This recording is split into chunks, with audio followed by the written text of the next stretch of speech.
నమస్కారం, ఏసీటీ వార్తలకు స్వాగతం. ఈరోజు ఏసీటీ వార్తల్లోని ముఖ్యాంశాలు. కదిలింది కరుణారథం, సాగింది క్షమాయుగం. ఈ నెల 19న గుడ్ ఫ్రైడే సందర్భంగా యాక్ట్ అందిస్తున్న ప్రత్యేకం. ఈ నెల 19వ తేదీన బాపట్లలో గంగా పార్వతి సోమేశ్వర స్వామి వారి రథోత్సవం. భక్తులు పెద్ద ఎత్తున పాల్గొని స్వామివారి కృపకు పాత్రులు కావాలని విజ్ఞప్తి.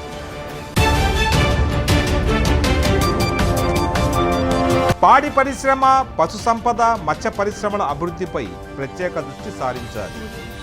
ఏపీహెచ్ఆర్డీలో 11 రాష్ట్రాల జాతీయ సదస్సులో వక్తల పిలుపు.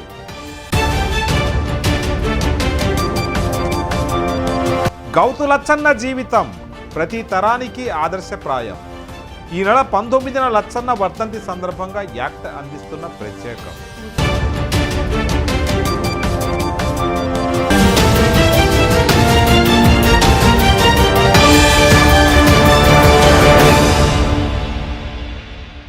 పాడి, పశు, మత్స్య సంపదల అభివృద్ధిపై ప్రత్యేక దృష్టి సారించాల్సిన అవసరం ఎంతైనా ఉందని పలువురు శాస్త్రవేత్తలు, అధికారులు అభిప్రాయపడ్డారు. ఏపీహెచ్ఆర్డీలో 11 రాష్ట్రాల జాతీయ సదస్సు జరిగింది. గుంటూరు జిల్లా బాపట్ల ఈటీసీ క్యాంపస్లోని ఏపీహెచ్ఆర్డీఏ ఇన్స్టిట్యూట్ వారు ఏంటంటే 2 days national workshop best practices in animal husbandry, fisheries and dairy దాని మీద నేషనల్ వర్క్షాప్ కండక్ట్ చేస్తూ ఉన్నారు. సో దీంట్లో 11 స్టేట్స్ పార్టిసిపేట్ చేస్తూ ఉన్నాయి. అదేవిధంగా అమూల్ డైరీ కానీ నేషనల్ డైరీ డెవలప్మెంట్ ఏజెన్సీ వాళ్ళు కూడా పార్టిసిపేట్ చేస్తూ ఉన్నారు. దీనికి ఆంధ్రప్రదేశ్ నుంచి 80 మంది దీని పార్టిసిపెంట్స్ కూడా వచ్చారు. ఈ వర్క్షాప్, నేషనల్ వర్క్షాప్ ఉద్దేశం ఏంటంటే యానిమల్ హస్బెండరీలో కానీ, డైరీలో కానీ, ఫిషరీస్ కానీ బెస్ట్ ప్రాక్టీసెస్ నేషనల్ వైడ్లో ఉన్న బెస్ట్ ప్రాక్టీసెస్ అన్నీ కూడా ఇక్కడ డిస్కస్ చేసి దాన్ని మిగిలిన స్టేట్స్ అవి కూడా షేర్ చేసుకోవటం. అదేవిధంగా ఈ 3 సెక్టార్లో ఉన్న ఏదన్నా మనకి మన ఇష్యూస్ ఏమైనా ఉన్నా కూడా దాన్ని ఎలా రిజాల్వ్ చేయాలని చెప్పి ఉద్దేశంతో ఒక నేషనల్ వర్క్షాప్ కండక్ట్ చేయడం జరిగింది. ఇది ఈ సిరీస్లో 2వ వర్క్షాపు. అంతకుముందు మన అగ్రికల్చర్ అండ్ కోఆపరేటివ్ దాన్ని కూడా మనం కండక్ట్ చేయడం జరిగింది. దానికప్పుడు మనకి ఫార్మర్ చీఫ్ సెక్రటరీ గారు కూడా వచ్చారు. ఈ 2 రోజులు ఈ కార్యక్రమంలో అయిన తర్వాత ఈ అందరూ కూడా ఈ 3 సెక్టార్లకు సంబంధించిన విషయాలన్నీ కూడా దాని మీద సమగ్రంగా డిస్కస్ చేసుకుని ప్రజెంటేషన్స్ అయిన తర్వాత కూడా కొన్ని సజెషన్స్, రికమెండేషన్స్ వాళ్ళు ఫార్ములేట్ చేస్తారు. వాటిని మనం ఏపీ స్టేట్కే కాకుండా మిగిలిన అదర్ స్టేట్స్కి, నేషనల్ గవర్నమెంట్ కూడా మనం రికమెండేషన్ పంపుతాం, అది ఇంప్లిమెంట్ చేయడం కోసం అని చెప్పి. సో దీనితో పాటు మన తర్వాత ముఖ్యమైనది ఏంటంటే రేపు 20వ తారీఖున మనకి civil services day every year మనం కండక్ట్ చేస్తూ ఉంటాం, నేషనల్ సివిల్ సర్వీసెస్ డే. అది 20వ తారీఖు సివిల్ సర్వీసెస్ డే మన ఏపీహెచ్ఆర్డీ బాపట్ల దాన్ని ఆర్గనైజ్ చేస్తూ ఉన్నారు. సో మన డైరెక్టర్ జనరల్ డి చక్రపాణి గారి ఆధ్వర్యంలో కార్యక్రమం నడుస్తూ ఉంది. అది 20వ తారీఖున state secretariat Amaravati GAD conference హాల్లో సివిల్ సర్వీస్ డే కండక్ట్ చేయడం జరుగుతుంది. దానికి ఇప్పుడు మనకి మిగిలిన రాష్ట్రాల నుంచి విచ్చేసిన ఈ రిప్రజెంటేటివ్స్, ఈ ట్రైనింగ్ సంబంధించిన వాళ్ళందరూ కూడా ట్రైనీస్, రిసోర్స్ పర్సన్ కూడా అటెండ్ అవుతారు అన్నమాట. ఇది 2వ ప్రోగ్రామ్. ఈరోజు మనం ఈ కార్యక్రమం ఇక్కడ జరుపుకునేది ఏంటంటే మన ఏపీహెచ్ఆర్డీలో centre for sustainable development goals అని చెప్పి యునైటెడ్ నేషన్స్ వారు మొత్తం 17 డెవలప్మెంట్ గోల్స్ ఇండికేట్ చేశారు. దాంట్లో 3 ముఖ్యమైన డెవలప్మెంట్ గోల్స్ ఏంటంటే గోల్ నెంబర్ 6లో ఏంటంటే వాటర్, శానిటేషన్, హైజీన్. అంటే మనిషికి శుభ్రమైన నీరు, పరిశుభ్రమైన వాతావరణం, పరిశుభ్రత ఉంటే వాళ్ళకి ఆరోగ్యం బాగుంటుంది, వాళ్ళకి లైఫ్ స్పాన్ పెరుగుతుంది. అదేవిధంగా సొసైటీలో కూడా చాలామంది ఇది లేకపోవటం వల్ల ఎక్కువగా వారు వైద్యం నిమిత్తమే వాళ్ళ ఎర్నింగ్స్ అన్నీ కూడా వాళ్ళ సంపాదన ఖర్చు పెట్టుకుంటూ ఉన్నారు. సో ఆ విధంగా ఆ ప్రోగ్రామ్ని యూనిసెఫ్ హైదరాబాద్ ఫీల్డ్ ఆఫీస్ వారు మనకి ఏపీహెచ్ఆర్డీలో ఒక సెంటర్ని ఎస్టాబ్లిష్ చేసి ఈ ప్రోగ్రామ్ను క్యారీఅవుట్ చేయడం కోసం ఇక్కడ ఎస్టాబ్లిష్ చేశారు. దానికి సంబంధించి బాపట్లలోనున్న మండల్ ఎడ్యుకేషనల్ ఆఫీసర్స్ అందరినీ కూడా ఈరోజు ఒక 1 day వర్క్షాప్ కోసం వెళ్ళడం జరిగింది. వారు ఈరోజు ఈ వర్క్షాప్లోని మన కన్సల్టేషన్ చేసిన తర్వాత వారి మండలాల్లో ఆ స్కూల్స్లో ఏంటంటే వాషింగ్ స్కూల్స్ అంటే ఏంటంటే స్కూల్లో మంచినీరు, రన్నింగ్ వాటర్ రావటం, అదేవిధంగా మంచి టాయిలెట్స్, మంచి వాతావరణం, పరిసరాలు ఉండటం, వాటికి సంబంధించిన మన మీద వాళ్ళు శ్రద్ధ చూపిస్తే దానికి 5 star రేటింగ్ అని ఉంటుంది అన్నమాట. ఇవన్నీ బాగుంటే ఆ స్కూల్కి 5 star రేటింగ్ ఇస్తారు. ఇది స్వచ్ఛ విద్యాలయంలో ఒక భాగం అన్నమాట వాష్ అన్నది. సో దాని గురించి కూడా ఈరోజు 2వ వర్క్షాప్ మనం జరుపుకోవడం జరిగింది.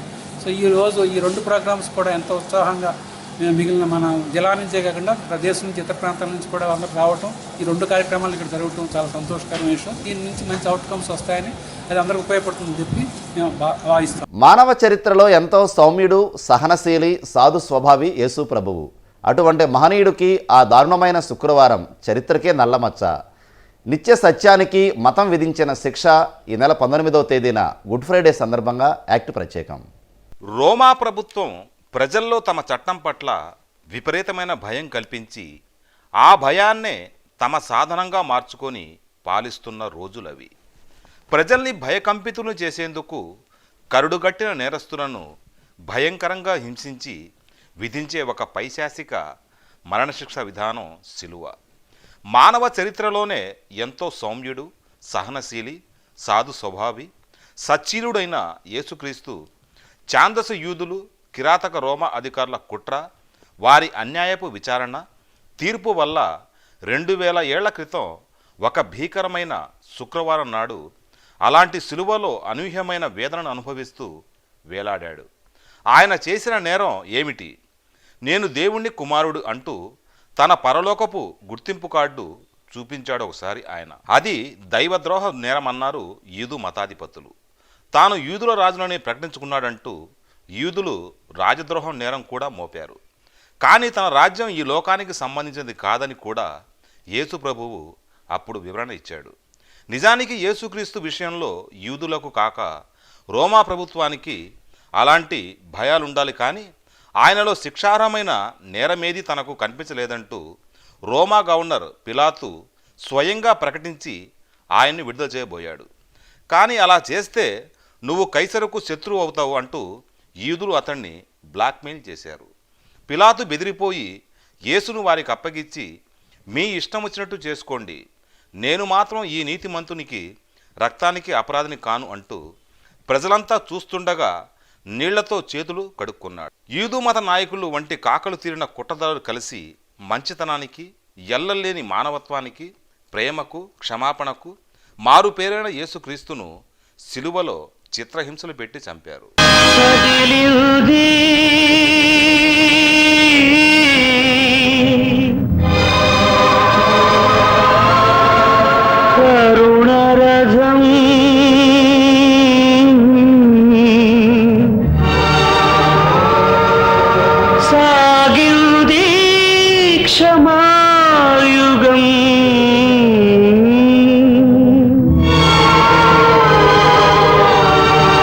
మనిషి కొరకు దైవమే కరిగి వెలిగే కాంతి పదం.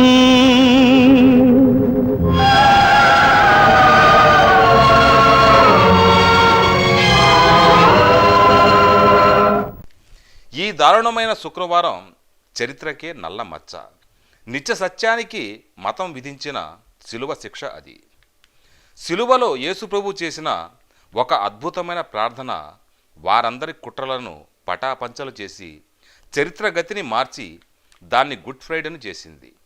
తండ్రి, ఈ దుర్మార్గులను వెంటనే శిక్షించి మానవత్వాన్ని, మంచితనాన్ని కాపాడు అని యేసుప్రభువు ఆనాడు శిలువలో ప్రార్థన చేసి ఉంటే చరిత్ర మరో రూపాన్ని దాల్చేదే. కానీ తండ్రి, వీరు ఏమి చేస్తున్నారో వీరికి తెలియదు, కాబట్టి వీరిని క్షమించు అన్నాడు యేసు.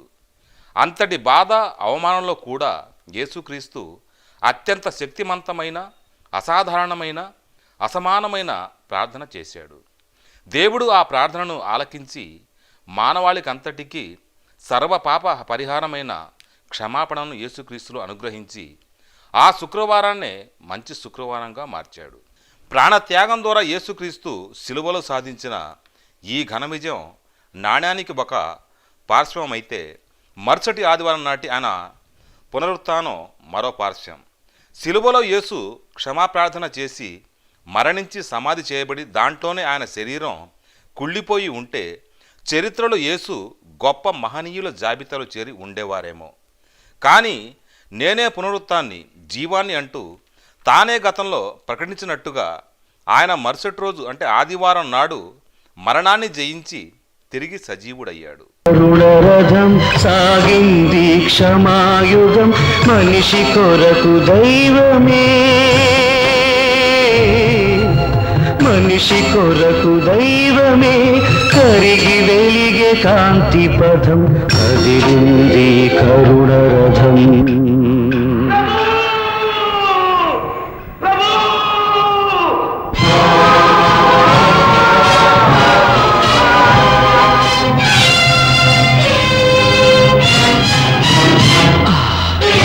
మనుషులు చేసిన పాపం మమతల భుజాన ఒరిగింది. మనుషులు చేసిన పాపం మమతల భుజాన ఒరిగింది. ఆ రోజు నుండే యేసుక్రీస్తే మార్గం, గమ్యంగా మానవ చరిత్రలో కృపాయుగం ఆరంభమైంది. కృపాయుగం అనే నాణ్యానికి బొమ్మ సిలువైతే బొరుసు యేసుక్రీస్తు పునరుత్థానం. దాని పతాకం పైన యేసు స్వయంగా చిత్రీకరించిన గుర్తు న్యాయాన్ని సూచించే త్రాసు కాదు, క్షమాపణలకు చిహ్నంగా మారిన ఆయన సిలువే. త్రాసులో చూస్తే మానవులెవరూ నీతిమంతులుగా నిలబడలేరు. ఎందుకంటే పాప స్వభావం మనిషి డిఎన్ఏలోనే ఉంది. అందుకే సిలువలో యేసుక్రీస్తు తన సంతకంతో పాప పరిహారార్థమైన క్షమాపణ పత్రాన్ని విడుదల చేశాడు. పగతో ప్రతీకారంతో రగిలిపోతూ అప్పటిదాకా లోపభూయిష్టంగా రక్తసిక్తంగా ఉన్న లోకానికి మండు వేసవిలో చల్లడి మంచినీళ్ళిచ్చి సేద తీర్చిన అనుభవాన్ని యేసు క్షమాపత్రం ఇచ్చింది.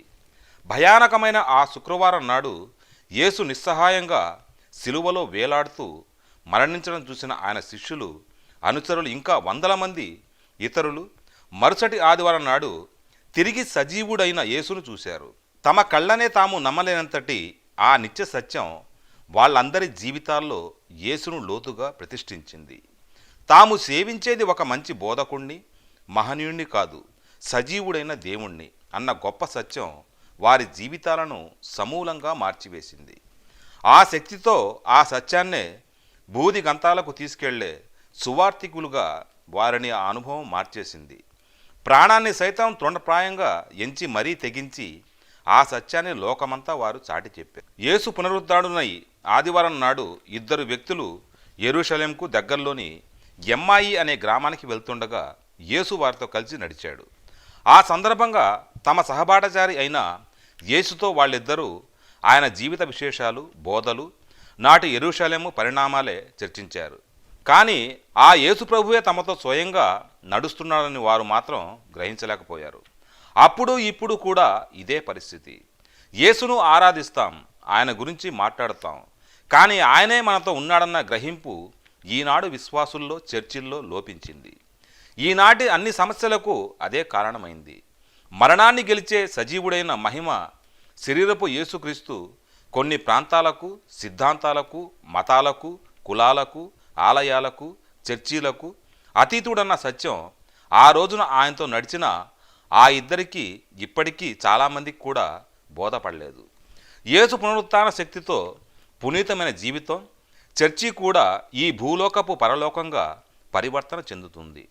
నూనెలో నీటి చుక్క ఇమడలేనట్టే అపవిత్రత, కుట్ర, అసూయ, దౌష్ట్యం, స్వార్థం, అవినీతి వంటి ఎలాంటి పాపానికి అక్కడ పరివర్తన చెందిన వారిలో చోటుండదు. అదంతా ఇంకా ఉందంటే ఇంకా పరివర్తన రాలేదన్నమాట. పరివర్తన నిజమైన క్రైస్తవానికి, విశ్వాసానికి గేటురాయి. ఈ గుడ్ ఫ్రైడే సందర్భంగా ఏసీటీ ప్రేక్షకులకు శుభాకాంక్షలు తెలియజేస్తున్నాము.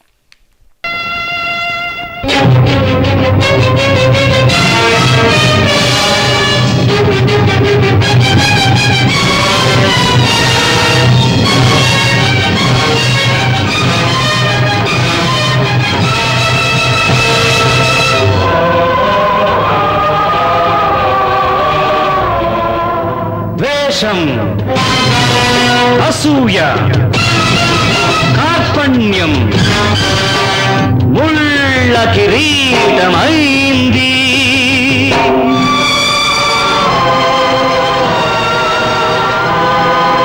ప్రేమ,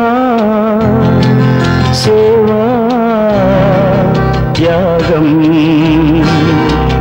చెలిమి నెత్తురై ఒలికింది.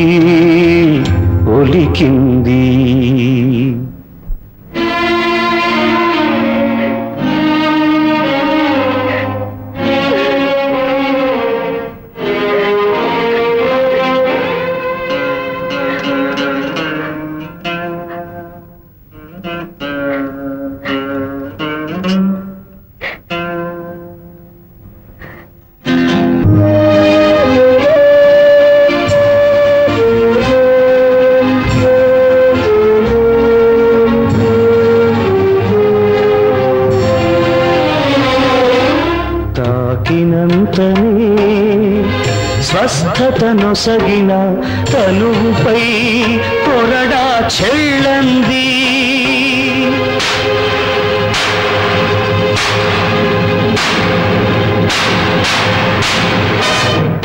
అమానుషాన్ని అడ్డుకోలేని అబలల ప్రాణం అల్లాడింది అల్లాడింది.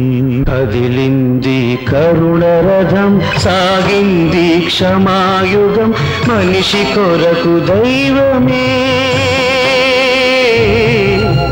మనిషి కొరకు దైవమే, కరిగి వెలిగే కాంతి పథం, కదిలింది కరుణరథం. భారత స్వాతంత్ర సంగ్రామ సమయంలో విలక్షణమైన పోరాట పందా ప్రదర్శించిన పోరాట యోధుడు సర్దార్ గౌతు లచ్చన్న ఈ నెల 19న ఆయన వర్ధంతి సందర్భంగా యాక్ట్ అందిస్తున్న ప్రత్యేకం.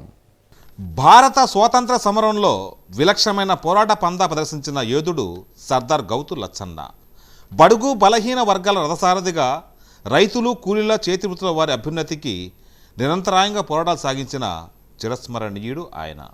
ఆంధ్రప్రదేశ్ తూర్పు తీరంలో గంజాం ప్రాంతంగా ప్రసిద్ధిగాంచిన శ్రీకాకుళం జిల్లా బారువ గ్రామంలో 1909 ఆగస్టు 16న సామాజికంగా వెనుకబడ్డ నిరుపేద గౌడ కుటుంబంలో జన్మించారు.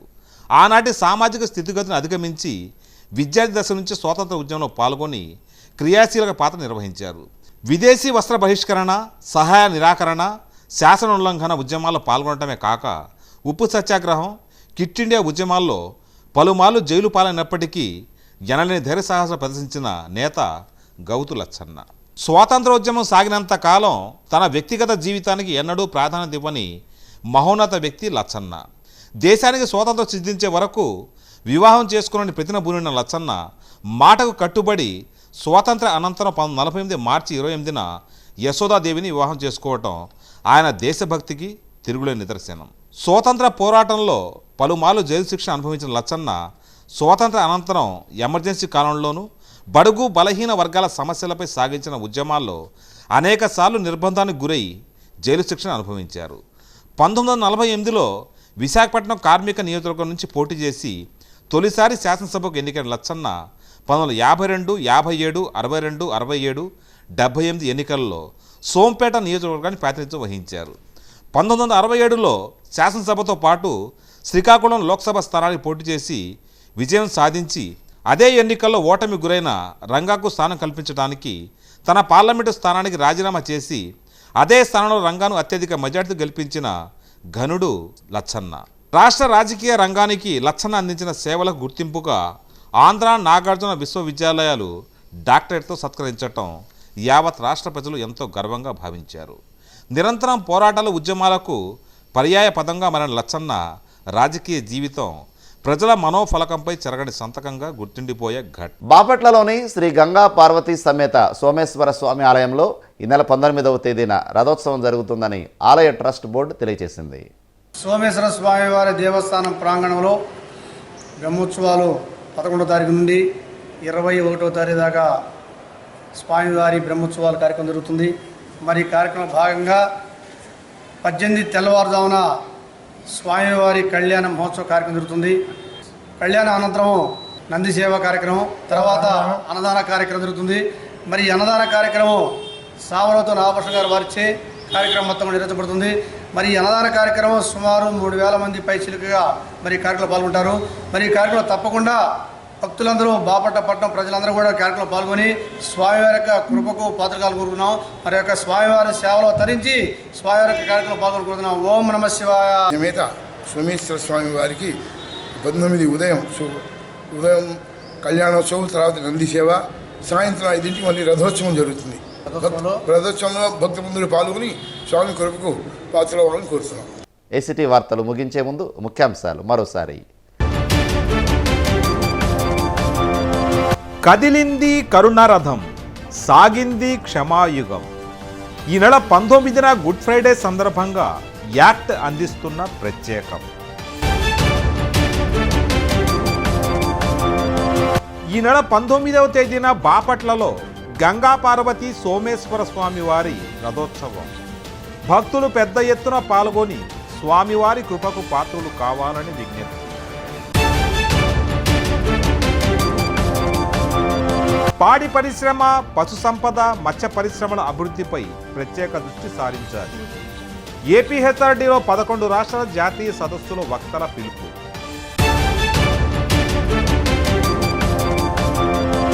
గౌతు లచ్చన్న జీవితం ప్రతి తరానికి ఆదర్శప్రాయం. ఈ నెల 19న లచ్చన్న వర్ధంతి సందర్భంగా యాక్ట్ అందిస్తున్న ప్రత్యేకం. ఏసీటీ వార్తలు సమాప్తం. మరో బులెటిన్లో మళ్ళీ కలుసుకుందాం. నమస్కారం.